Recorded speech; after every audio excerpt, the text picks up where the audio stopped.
Alright, ladies and gentlemen, welcome back to our final game of the night. It will, of course, be the second game between KG.Luminous and CDEC. It is MLPDota joining you, joined by the lovely johnxfire. John, game number one. CDEC took it pretty darn convincingly, and worryingly enough, they do actually get the Beastmaster again for their first pick. What did KG.Luminous need to do differently this time around? I feel like KG.Luminous definitely has to strengthen up their laning phase. It felt a bit weak in the last time. I mean, they tried their best, it's just not enough. They are trying to shake it up here. They go through the first pick really fast. Slark and Lich, Mike. I think that's a much stronger opening. Shows a bit more confidence. It's pretty strong in the early game. The laning phase could be strong as well. There's some potential there. I do like that opening already for KG.L. And with a Slark, you can figure out where the Beastmaster has his Hawks. So you do have some way of counteracting that free vision game from the Beastmaster. Yeah, certainly. So we did see Erica playing a pretty nice Slark the other day. I believe he won one game and lost the other. We'll see how he goes on this game, but he seems a lot more comfortable on these kind of heroes. I feel like the Naga Siren, obviously it was his first performance in the pro scene on that Naga. First performance we've seen in DPL on the Naga, and he probably hasn't had much practice on it. As you could tell, there was some strange song cancellations. There was definitely some strange skill builds in a sense. Like we did talk about how we felt like he could probably go for some value points in Ensnare and Song earlier on, and he chose not to, which is fair enough. But we'll see how they go this time around with the Slark Lich. Couple more banouts to come. Of course, CDEC, they do go for the Undying themselves on the dire side of things, which is pretty standard. Like, this hero just got stronger in 7.20, so it's not really surprising whatsoever that they do pick that one up. But I do wonder what they go for in their later stages of the draft, especially if they plan to go for that anti-mage again. It's definitely an option. It's going to be interesting to see it go up against the Slark. You can't blink out anymore, so you do have to BKB out of that leash. Blink no longer works. You'd have to either get force staffed or buy BKB. So I'm actually not too sure about that aim matchup, because it used to be that you could just get out scotch-free. It's perfectly fine. But now being latched on and not being able to escape might be pretty bad for the AM, I have to say, depending on how the early game goes. And I believe Slark should be able to have a better early game if he manages to find a couple of pickoffs, if he gets a good time on his Shadow Blade. He comes in line pretty fast, Mike. Okay, KG.Luminous. Third pickup now for them. They will start diving into that reserve time for this. Of course, we are only into like the 4th day of this new patch, so there's still so much to be discovered. We're not anywhere near even finding out what the meta is. They will go ahead and pick up their Elder Titan. I mean, you talked about the stronger laning phase. Elder Titan's one of those heroes, John, with that Astral Spirit. He just hits so damn hard, and he certainly does tend to dominate lanes with this hero in particular. But see how CDEC responds. Fairly stronger opening from KG.L, I have to say. Again, that Elder Titan does a lot in your laning phase. He provides a lot for team fights as well.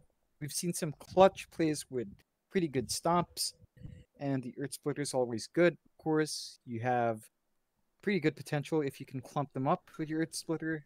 Lich follows up with his ultimate, or you lock them in, you draw them into the Earth Splitter with that Sinister Gaze.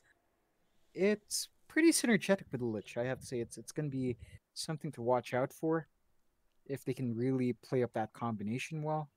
I think it's very potent. We'll see, Dick. Using a lot of reserve time for this third pickup of their own. Of course, that Elder Titan, you do have to think about what kind of calls you're going to run when you're up against that, because he does tend to ruin your lane quite hard. Even as a support, like drafting supports against that Elder Titan, you can't really trade right clicks very easily unless you have something like a Shadow Shaman, which I wouldn't be surprised if they pick up, John. They just ran it with the Beastmaster, and it seemed to work pretty darn well. It's almost like, why the hell not just go again with that Shadow Shaman? It is still available for them. a lot more options are open as well. The Shadow Demon wasn't banned out, so you could probably just go with a Luna Shadow Demon combo if you wanted to go for something with push and some sort of farm and team fight as well. That combination is still there for CDEC as well. I'm not sure if you'd want to do it against a Slark. You can save someone from being leashed, so there is that. If they do go that route, they do go for the Tusk, which I feel with the Beastmaster and the Undying with the Tombstone, I think it's pretty potent. Again, that tag team just does so much work. Coupled with the Beastmaster Boars, any hero really that gets Necrobook and more minions, you're bound to get hit for a lot of damage, Mike. Yeah, it's certainly a smart decision from CDEC. Assuming you can, of course, land the shards and the snowballs, but if you can land those shards perfectly, it does tend to work out well. Though one of my favorites from the Enigma does come out from KG.Luminous. I think this is a pretty smart pick from them as well, right? Like, you've got pretty much one cancellation ability in the Raw of the Beastmaster. And there's no chance of a Rubik coming out anymore because you've already got your support duo, and CDEC actually go for the Morphling, which is very interesting. Yeah, I have to be honest. I didn't quite expect Morphling to come out here, but I can see some merit in it. He could, if he morphs into Slurk, it would be an interesting tag along. If he can get a couple of essence shifts. Actually, how does that work? If he essence shifts and kills someone as Slurk, does Morphling end up getting permanent agi stacks as well, or is that just tied to Slurk, or is it tied to the ability? 5 seconds remaining. I think you'd probably be right in saying if he does actually kill him as a Slurk, he'd probably keep the agility. That would be interesting. It's not much, mind you, like 1 agi per kill, but if he gets enough kills, that's going to stack up. Course, would be interesting. I'm not sure how that actually pans out. And Morphling loves having all this agi. Yeah, not only that though. Like you've got the Dark Pack to get those debuffs off you. Of course, you can steal the Frost Shield off the Lich. You got the Elder Titan, the Astral Spirit, just make all that damage come towards you. There's still a few heroes you can morph into and make use of this hero. And Morphling by itself is already pretty darn powerful, but I guess overall, it's kind of hard to see what the point of this Morphling was. I guess we'll find out. Perhaps this last pick will show off a bit to us as to why they went this pick. Definitely so. I do have to say, though, that I do prefer KG.L's lineup. It's much stronger. It's really good in team fights. It comes online fairly quick. And it does have push potential as well with that Enigma, so... pretty well-rounded. I'd say much more well-rounded than the last game. CDEC does close out with Alina. Pretty good wave clear. You can clear out those Enigma Eidolons quite well. And you could probably burst down Slark in the early game if you can find him. Just Laguna would rip right through him. So, not a bad choice. Again, it feels a bit uninspired overall. I feel like it should be fairly easy for the Enigma to find those big black holes for the most part. You really just have to ensure you catch the Beastmaster, and there you go. Although there are, there's some potential there. I think Tusk can snowball in and stun. So if the black hole's going off, Tusk is outside, he could just snowball and stun you. Is that a possibility, Mike? You play a much more Enigma. So I'm guessing that is possibility, right? No, it is. Yeah, you can go with the snowball through the black hole and get the stun off. Choose your hero. Puck will be the final pickup. So some nice little combos here. The Dream Coil into the black hole. You've got the Stomp into the black hole. Of course, Xiaofu. I mean, he had such a terrible game last game. Not really to his fault. I feel like they drafted him into a corner and really gave him the worst lane matchup he could possibly have. This time around with the Enigma, he should be able to bully the safe lane of CDEC a bit. But we'll stick around and see how this goes for them. Of course, CDEC looking to try and get a 2-0 on their opponents right now rather than drawing and get themselves a nice position in the group stage. This lineup that we're looking at, I mean, it's much more... It feels much more stable. Like, there's not too much risk with these. It's very safe. A lot of these heroes were in the previous meta, so you can imagine all the players are probably very used to playing these heroes anyway. Yeah, definitely. So I do have to say the well-roundedness of KG.L's draft is pretty impressive this time around compared to the first game. I mean, they tried something new with the Core Siren again, just didn't pay off. I think this time around, if they can execute this draft, play around their big cooldowns, get the team fights they need, they can definitely snowball out of control. Yeah, there's still the curiosity surrounding the Morphling pick, though, isn't there? Like, we're still wondering, like, where's the value in this Morphling pick? Perhaps Eve just really enjoys playing Morphling. But it's a possibility. It's just a comfort here for Eve. I'm curious to see if it was, they picked a Morphling because of the Slark. I'm not sure about the merits of that matchup. Again, that's a matchup I haven't seen at all, I think, in most pro games. It's simply because Slark was out of the picture for so long. So how this matchup fares, it's going to be interesting to see. But yeah, it's a bit different, yet still kind of standard overall. oh, Shaker. We'll run into a few heroes, but just walks away. They didn't really have any way to lock him down anyway. So no real fear of dying in that position for the Tusk. Seconds to battle. Looks like we will have, of course, this Beastmaster and Tusk lane, which again makes perfect sense. If you get a good shards with the tag team, it's just so much damn damage that comes out, and then it's almost a guaranteed kill. I mean, you could argue the Morphling would be fine if it was the Morphling, but this is a Slark. He can still pounce out of the shards, but it's certainly not as easy as it sounds. Right? Definitely. Gonna find over the Bannerman. He does manage to get it. Protoss will continue moving forward. Again, no real kill potential here, though, because they don't have any lockdown on the side of KG.Luminous for the moment. So they will do a bit of harassment and they'll back off again.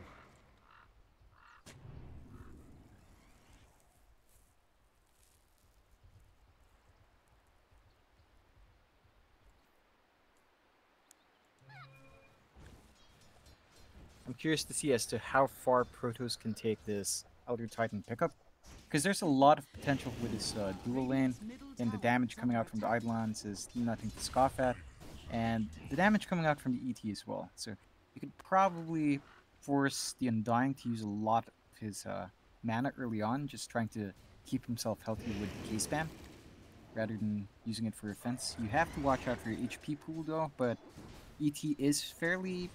he starts with a good amount of HP, so does Enigma. So you aren't too scared. It's going to take maybe one more stack of decay where you're probably going to get pretty worried about your HP. But otherwise, you can still kind of harass a bit, although the lane is pushing into the tower. Yeah. Bot lane. Again, 1, 2, 3 in Shaker. They will be up against Erika and Ray on that Lich. See if they can land the combo with the tag team shards. It'd probably be they'll probably go for Ray rather than go for Erika early on. Like, it's just Erika always has that possibility of just pouncing out. No, nothing quite yet coming out from Shaker. It looks like he's just going to go for a creep pull straight off the bat. Does go for the level 1 tag team, so it's going to be hard to really trap anyone with just a tag team. The damage output is great, but I'm not sure how often he's going to be able to walk in melee range to really pump up damage. It seems to be what Tusks are doing these days. They just use it as like some decent right-click trade. But against the Lich, it's a different story. Like, you can't really just walk into a Lich and expect to get away without copying way too much damage. Like, he's not going to let you get in range unless you have those shards or the snowball.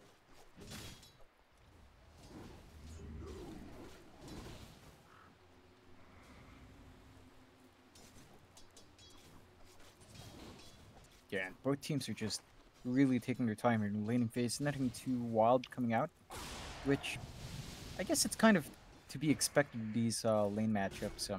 Neither side is really super aggressive. Neither side is really that squishy as well to exploit. So you're kind of just locking these in a very much back and forth trade situation. I think go on right Erica. now, But he will just pounce out of those shards. Like, we saw that attempt. Again, the thing is, like, the pounce out of the shards isn't easy, because you do have to click in very certain spots to be able to turn around, but at the same time, like, going for the Lich would just be the way easier target to aim for. definitely is. You do want to take care of that Slark early on, but again, if you can't secure the kill, you're basically just wasting your time. The Lich is much easier to take care of, slow down his XP progression. He's not going to have too many levels in Frost Shield if he can't level up. So, you know, it's still worthwhile killing that Lich off, I'd have to say.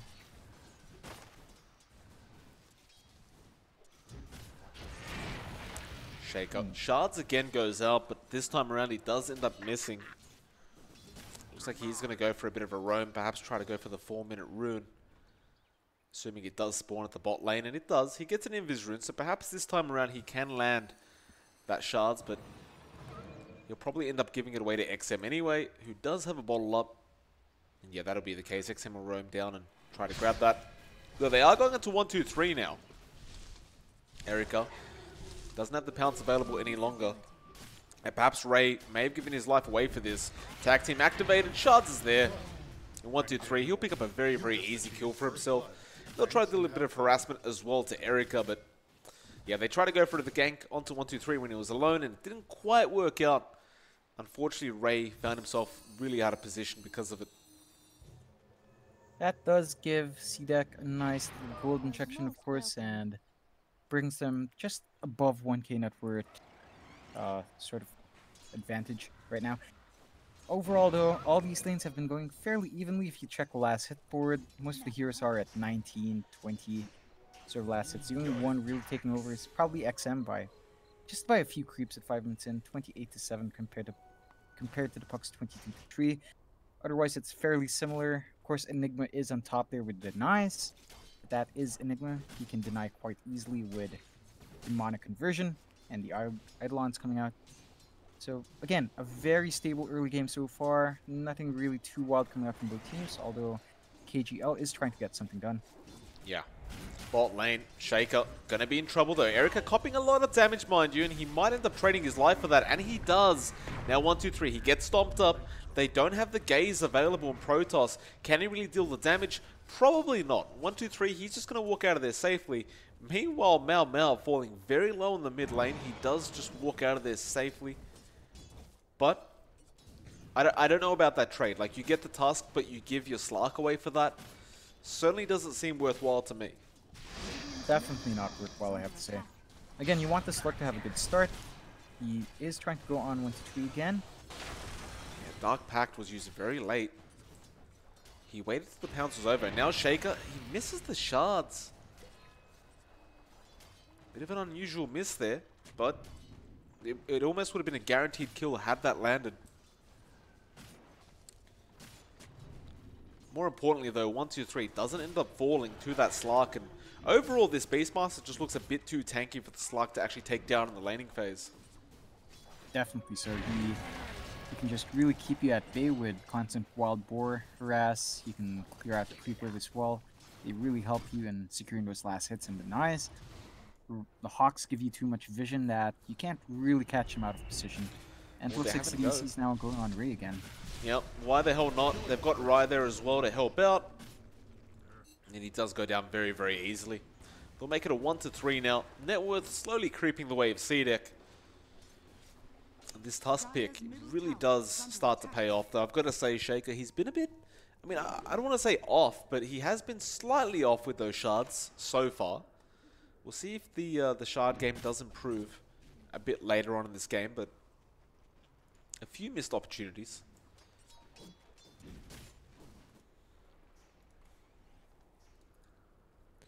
Meanwhile, mid lane, XM certainly has overtaken the mid lane.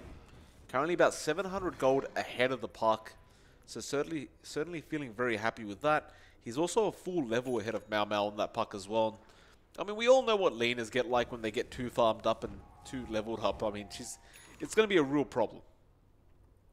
Definitely. Already off to a fairly good start, as you mentioned. Pretty much top of the net worth right now. Working towards that fast yields, and once that's up, really easy setup for the stun. Should be fairly easy to find a pick off on all of these heroes. None of them are particularly tanky. So you do have to watch out for XM starting on the rotations fairly soon, Mike. Top lane, XM. Protoss is there. He basically just ran into XM, and XM says thank you very much. Throws out the stun, Dragon Slave, and the Laguna Blade. Now he will take a few neutral stacks off. Well, off of the Morphling's hands anyway. Well, that's 1 to 4 now. 2k net worth lead the side of CDEC. I would say probably not like as big of a lead as last game, but then again, it is still very, very early.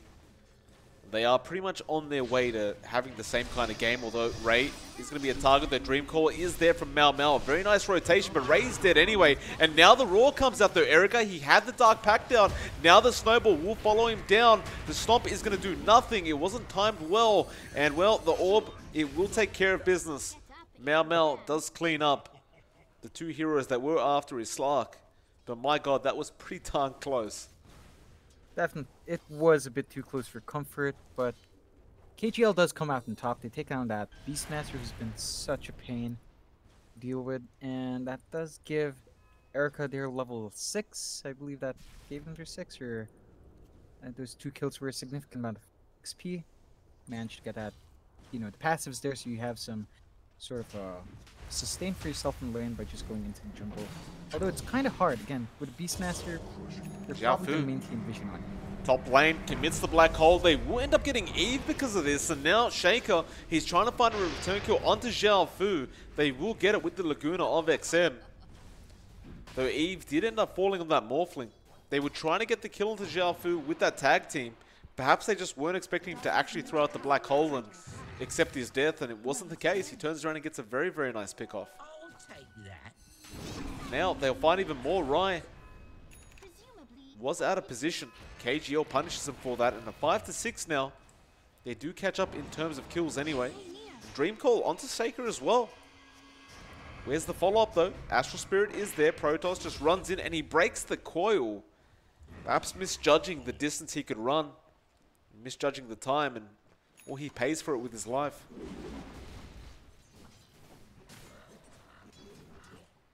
Bit of a really messy response from CDEC.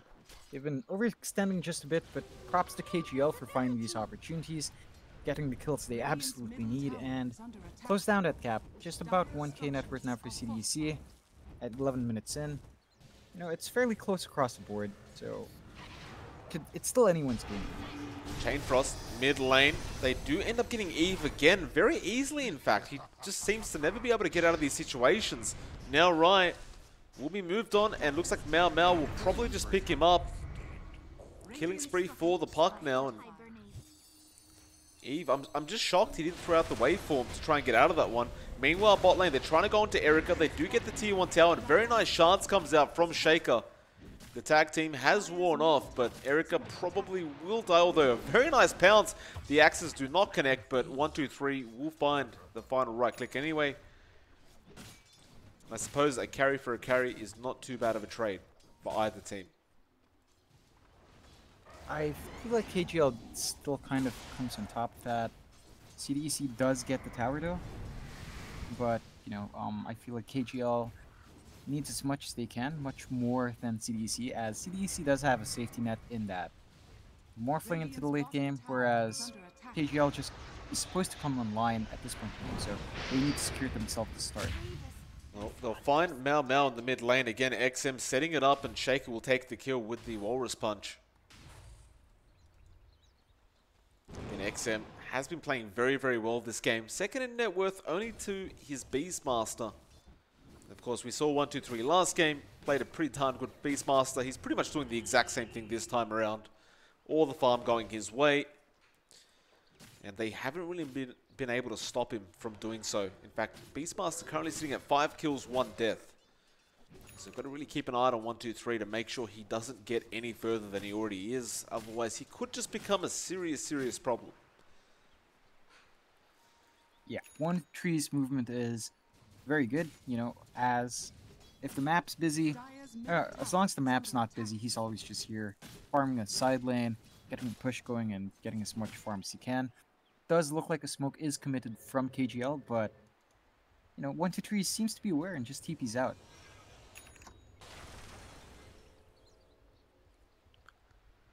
Yep, very nice from the side of CDEC. Great game sense from them. And KG.L not going to be too happy about this. Like, they want to take care of this massive problem in the Beastmaster. But now look at this. A counter smoke coming out from the side of CDEC. Protoss will actually break it, but the snowball comes in, and he's probably going to pay for it with his own life.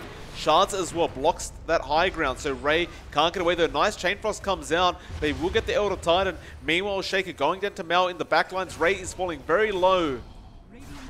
Chain Frost didn't really do too much, and now XM, he will find Mal on the puck. It looks like Erica is still chasing. Black Hole comes out into XM and the Walrus as well, Tusk. In fact, it was 1-2-3, excuse me, that they got Black Hole, but he will just roar and walk the hell out of there. And a buyback from Protoss throughout all that. So a 3-for-2 trade in the way of CDEC, a buyback coming up from Protoss. I mean, it's still CDEC's fight, but they do find some important kills on the side of KG.Luminous as well. Definitely. So that was both of the mids going down. Again, I feel like with the state of that, with how the draft worked out, KG.L is much happier with these kills, much happier with these trades, as they need all they can get for the early game. Going to the late game, they'd be hanging on Xiaofu's Enigma to get good black holes, and hoping for Slark to be able to match up against Morphling Lina. I'm still not too sure about how the matchup is as it goes on for Morphling versus Slark. I would still probably just give Holy. Yeah, he's in trouble. And this is, again, we go back to this Morphling pickup, and it's like, what was the real point of it? Every time this Slark is around you, you're not going to be able to get out. And he just melts so darn fast to the puck, or the Slark, or both, in that case. He hasn't been farming that well either, John, in all fairness. He's actually below the halfway point of that net worth graph. Sitting at 5k right now. Mind you, bot lane, Chain Frost does come out onto Shaker. He does have help in the form of an Enigma and the Elder Titan, and it looks like Shaker will give his own life away. CDEC again getting overly aggressive, really giving KG.Luminous a way back into this game early on. Gotta be careful about this. It looks like they want to keep going though.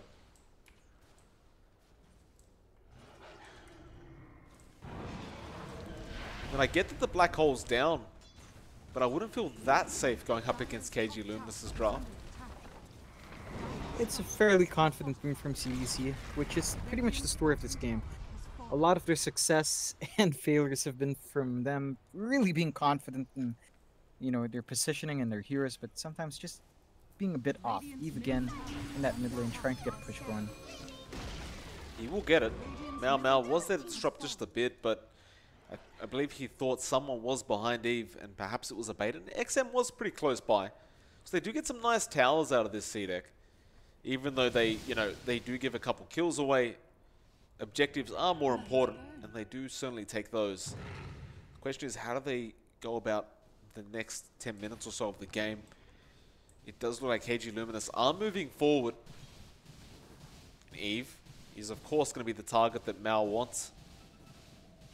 Now, a Shadow Blade up on Erica, and Eve is dead.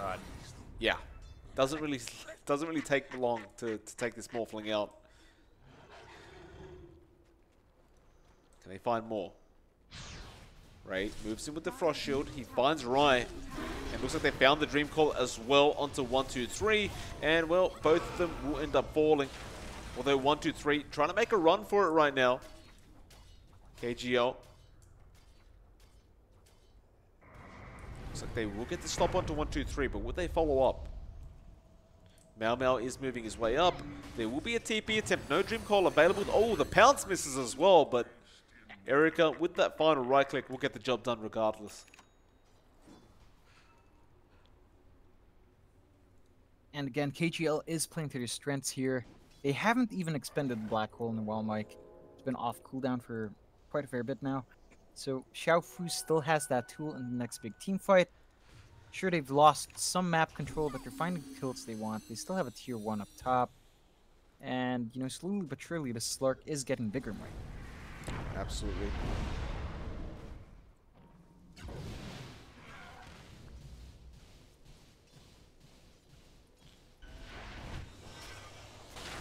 Erica is going to be going for that S and Y next. Meanwhile, we do see 123 picks up those boots of travels. He does have the Necro 3 book as well. So top lane, they are having it go onto Mal. Shaker does find him. Now, Dream Call does come out, but Mal is dead. XM was there to clean up. Again, maybe a bit of over-aggression from Mal in this park. Can't really afford to give these kills away like this. CDEC looking to punish even further, perhaps looking to take a Roshan even with this Beastmaster. And they know exactly where the enemy heroes are, the Hawk scouting them out. But they will manage to run off in time, but this just opens up the Roshan. Again, those Necro 3 units and the balls, John, it's just a lot of damage when you put the tag team in there as well. Definitely is, and that Rosh is just going to fall, and we wonder who they're going to prioritize for it. Does look like they're going to give it to Eve, and, well, Eve definitely needs it with the amount of times he's been jumped, so... He managed to grab it in time. Looks like the side of KG weren't able to actually contest that at all. Shards are thrown out as well. Will not catch anyone though, and it looks like they actually want to go for a team fight right now. Erica, he catches XM. Can he burst him down? Chain Frost is there, but the snowball save. They will roll in onto the Lich, and now Black Hole not there quite yet. They are trying to get this Lich, but there's two heroes down on the side of CDEC. Now the Dream Core comes out from 123 as well. And it looks like he'll probably just get taken down slowly but surely. The Roar does get thrown out, and he does run really, really fast. But the stop is there, and he is down. So you give the Aegis to Eve. He just gets the hell out of there immediately. He doesn't want to be involved in that team fight whatsoever. And now suddenly, the side of KG.Luminous are just back on top. Yeah, I'm starting to think like it might have been a better idea to give that Aegis to Lina, so she could do something in the team fights, especially in that last one. She might have been able to turn, find themselves kill or something else. Maybe at least save the Beastmaster in that case. But Eve with that Aegis is just gonna farm, right? He's just gonna go around, clear out camps, try to build that BKB before joining in sort of team fights. It's not gonna be used in any offensive capability at all, because I don't think Eve is strong enough to be mounting any sort of offensive. So, you know, I can understand why you'd give the Aegis to Eve, because he's being jumped in the jungle way too often. At the same time, you as a team are not going to be securing any objectives with this Aegis.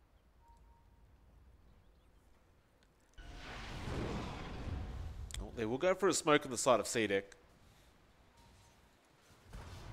They will make their way up to that top lane. Erica was there, but he is making his way down south. Does stop along for a neutral keep, though. But, yeah, they're not going to catch anything out of this. I mean, all heroes missing off the map. It just seems very, very obvious. Erica now, Sergeant Yasha is up and ready to go. Xiaofu is there just in case they wanted to continue that pursuit with the smoke. Though with those Hawks, they do scout out Xiaofu, and he keeps running forward.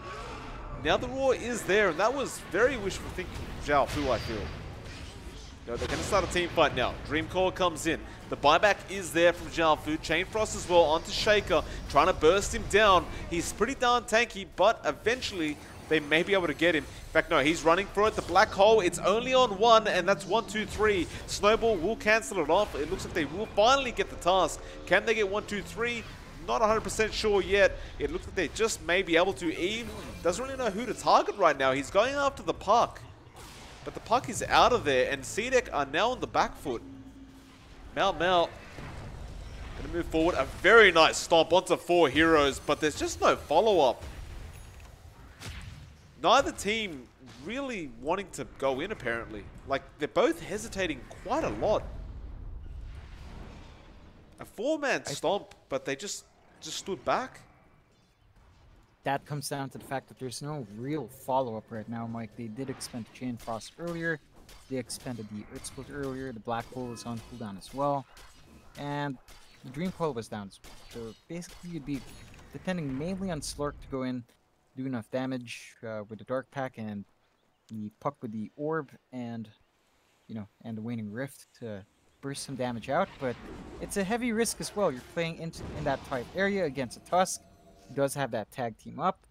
You can also get stunned up by the Lina, which is fairly dangerous as well. And the Morphling can pump out damage in certain conditions. So it was a bit risky for both sides. I feel like it comes down to the story of the game, basically. We're 19 to 16, 23 minutes in, and that is a significant amount of kills, but it's just a 1k lead for KG.L. The map is pretty even in terms of objectives, and the game is just pretty dead even. Well, CDEC, looks like they did spot out Erika on that Slark, but they don't quite catch him out in time.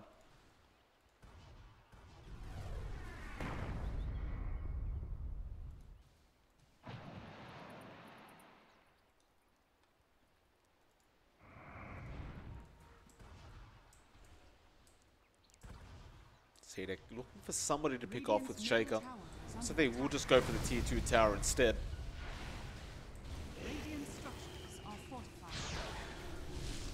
The Frost Shield, of course, going to be there to defend. Though the question is, will KG.Luminous come in and defend this tower fully? Well, it looks like it doesn't matter anyway, because CDEC are going to be the ones to back off first. So 19 to 16, 2k net worth lead. It's hard to tell who's in front, honestly. Like, it feels like KG.Luminous could just destroy the side of CDEC at any time. But then you look at Morphling, and like, he hasn't been doing well, but eventually, he might get to the point where he's just, too farm to control. He does have his BKB up now, Mike. That's going to help him a lot in these team fights. Should be able to weave in and out and be a real nuisance with that BKB. And hopefully, as long as KG.Luminous doesn't know it's up, they can get a good team fight for themselves on CDEC. KG.L now, they're playing pretty good themselves. They're only sticking this 5. They've played with their cooldowns pretty well. I'd say I'm gonna look to secure that tier 2 up top now, and maybe try to force a response out of CDC, as all of their cooldowns are up. Black Hole is up, Dream Coil is up, Chain Frost is back up, and Earth Splitter is back up. So you have all the tools you need in these 5v5s. Why not try to force one out? They will get a tier 2 top tower. Because both teams really evading each other right now. 1, 2, 3, just pushing that bot lane in. Though Erika will be there immediately to make sure that tier 3 tower doesn't take too much damage.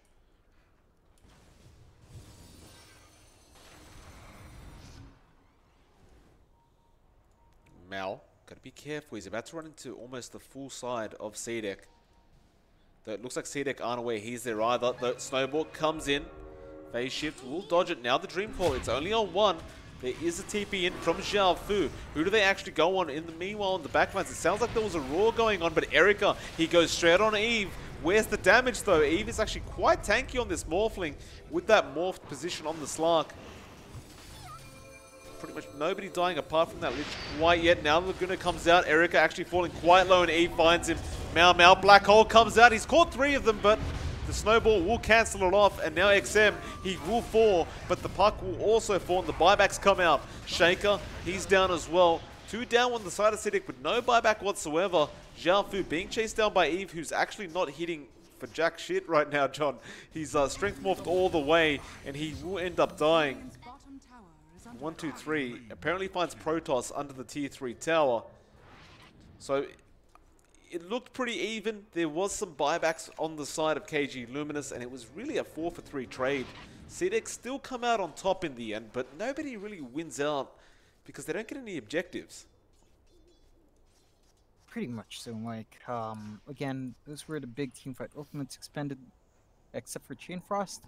Didn't get thrown out. The big ones, Earth Splitter and Black Hole, went down. Dream Coil was saved as well.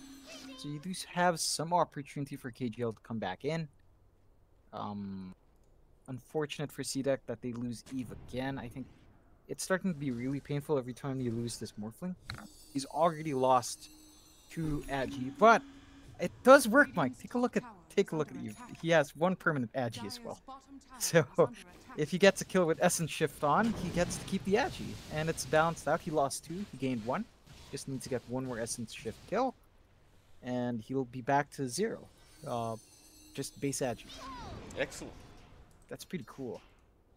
That's fantastic. Mal gonna take himself what looks to be an Arcane Rune. XM looking for a pick-off attempt. Won't find anybody quite yet.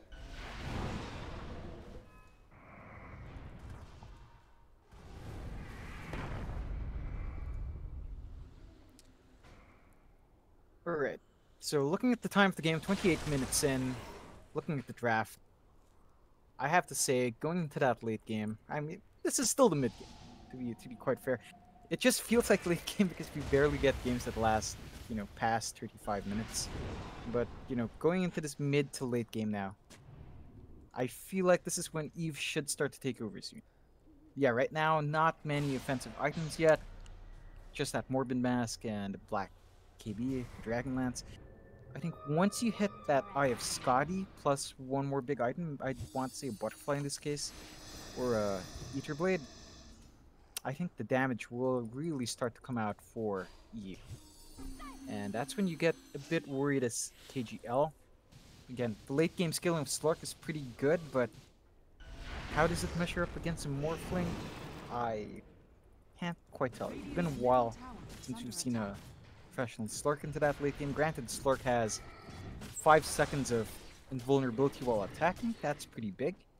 But Morphling has 2 HP pools to play with. And, you know, he has a lot of variability with his HP. A lot of innate tankiness going into that late game. So I'm curious to see how, as we approach a later stage in this game, how it folds out.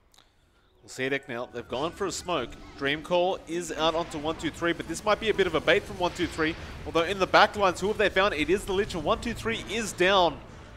They also got Zhao Fu. So 2 down for the side of KG.Luminous. The Snowball going all the way onto Protoss, but it looks like they found Erica on the tree line. He's going for the TP attempt, and it looks like he probably will make it. But 2 heroes down, no buyback available on KG.Luminous, and this should be probably 2 towers coming out from CDEC. The Shaker will TP back up. Looking for Mau Mau, he will find him. The orb is there though, and he's just going to try and get his way out of there. XM actually making the chase as well. And Eve, like everyone's decided to do something different. People are chasing Puck, one of them's taking a tier 1 tower, and Eve's now decided to take the Roshan. And without Zhao Fu on that Enigma, I mean, it seems pretty easy to take. Like, you haven't got that big fear of the big black hole coming out. Again, I feel like those are actually the 2 targets CDEC should definitely be focused first. The Enigma and the Lich have done so much in these team fights with their ultimates. The Lich especially has so much utility with that since Gaze and Frost Shield. I feel like going for the Lich first is pretty understandable. If you can get the Enigma as well, that's pretty big. The one thing you have to guarantee in CDEC's team fight is that Shaker's far enough that he's not going to be in the black hole. That Snowball is just a pretty good way of cancelling that. Although with a BKB up now in the Enigma, it's probably going to be a bit harder to really get it. So, Mau Mau literally just took out the Aegis off Eve. By himself. And now they're going to go after him again. Eve going to go for the fight with the Strength Morph, and he will morph into the Slark and TP out, though 123 is there. 4 Staff's back, unfortunately. Then on the high ground, Black Hole comes out. He's caught 3 of them as well, and they should be able to clean up here, but the Raw just in time. But still, it looks like Erica will be able to clean up a 3rd in right. And he will. In fact, they found a 4th one. 123. He will end up falling. And that's 4 down with no buyback available on the side of CDEC. Just an absolute disaster coming out from them. Like, they lose the Aegis for no reason. Then they get 3-man Black Hole. And it's just really silly mistakes in the middle of that team fight, John. In fact, they're going to find another. It's going to be a full team wipe coming out in just a second. Eve, he gets caught out. He has buyback available, but he can't defend this himself. They should at least lose 1 Rax here. it's going to be hard to really push back for CDEC here. They do have a couple of their ultimates up, and of course the black hole was expended in that last fight. So you have an opening. You definitely do have an opening in CDEC. How big that opening is, I'm not quite sure. The Dream Coil's still up. The Slark is looking really terrifying now. You know, just the BKBs make it so much harder to control the pace of those fights. And I feel like they're just going to lose 2 set of racks here. Yeah. Well, they'll go in with the Walrus Punch, but I'm not sure about that one. Erica in the middle of all this will Shadow Dance and just bounce out of there. Dream Coil was only on 2, but it will give him enough time to get out of there safely. It looks like Ray may end up dying on that Lich, and he will, but that's a small price to pay for a full racks, and well, in fact, they get the melee racks as well in that mid lane. Very small price to pay. Definitely so. It just really helps open up the map and open up, you know, farm advantage for KG.L now. The Slurg is looking way too big in comparison to the Morphling, who is still behind Alina. I mean, Eva's not been farming well this game. Still trying to finish up that Eye of Scotty. Not gonna grab it anytime soon. Still about 1,200 gold away.